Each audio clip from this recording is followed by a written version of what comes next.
INEC-Supervised rigging of Nigerian 2023 elections, worse than coups in Niger, Chad, Burkina Faso, international groups. Some international human rights and rule of law groups have stated that the rigging of the 2023 Nigerian presidential polls is worse than the military coups experienced in the republics of Niger, Chad, and Burkina Faso. The groups are the International College of Democracy and Human Rights, the Eastern Nigerian Democracy and Human Rights Coalition, the Coalition of Democracy and Human Rights Organizations, and the International Society for Civil Liberties and Rule of Law, Inter-Society. They warn that the Justice of the Presidential Election Petition Tribunal, BEPT, must be allowed by the Bola Tinubu presidency, including the country's spy, police chiefs, and the regular police authorities, to freely and morally write and deliver what their verdict popularly and independently refrain from moves strongly suggestive of forcing a scripted verdict on them, prepared by the presidential evil genius, to be delivered by Presidential Election Petition Court or Tribunal to Nigerians and the world. This was contained in a statement jointly signed by the international groups and sent to Sahara reporters on Saturday. The group explained that the Presidential Election Petition Tribunal justice must be reminded that the scaled collective assignment given to them by Nigerians is to factually determine the true winner and losers of the 2023 presidential election using the laid down rules and procedures, including the collective and tabulated results in the Form EC-8As and recognized electronic device. The statement partly read, "We, the representatives of the coalitions above mentioned, are in this joint statement calling on the 5-man panel justice of the Court of Appeal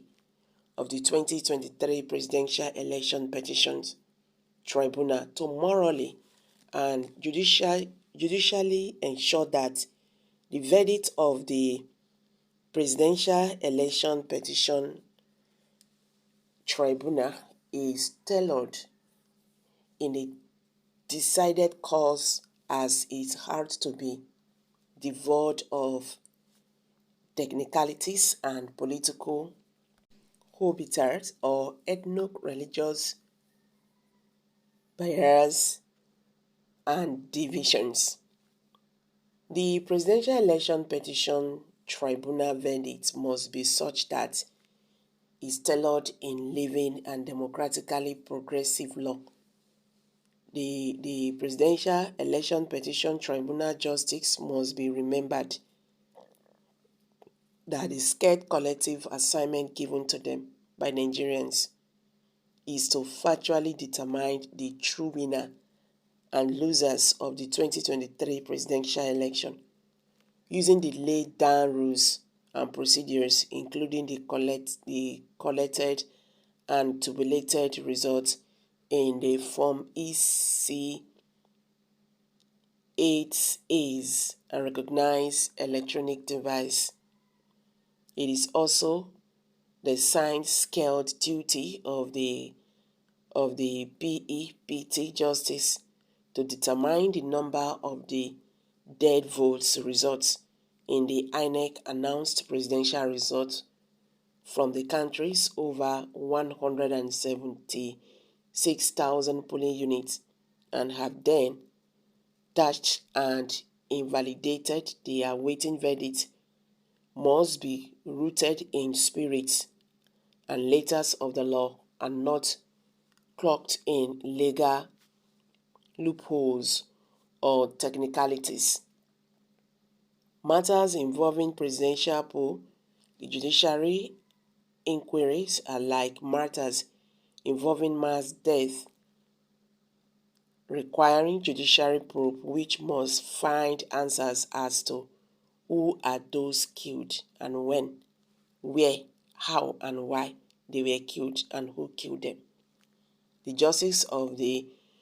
Presidential Election Petition Tribunal must also be allowed by the presidency, including the country's spy police chiefs and regular police authorities, to freely and morally write and deliver their verdicts popularly and independently, and refrain from moves strongly suggestive of forcing a scripted verdict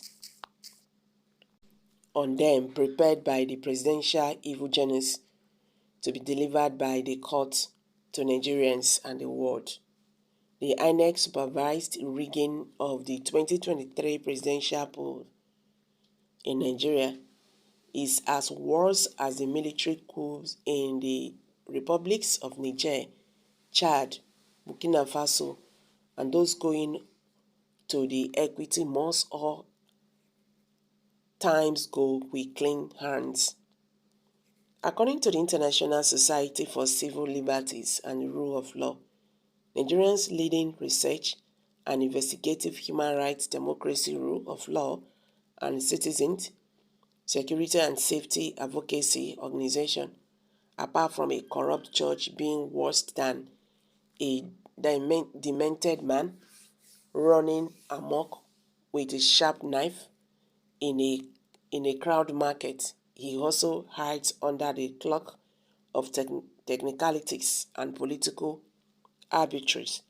as this roadshow descending of facts derived from weak laws or legal loopholes. So guys, I'm dropping it here. Kindly share your thoughts below the comment section. Please do not forget to subscribe to this channel if you have not. Thank you.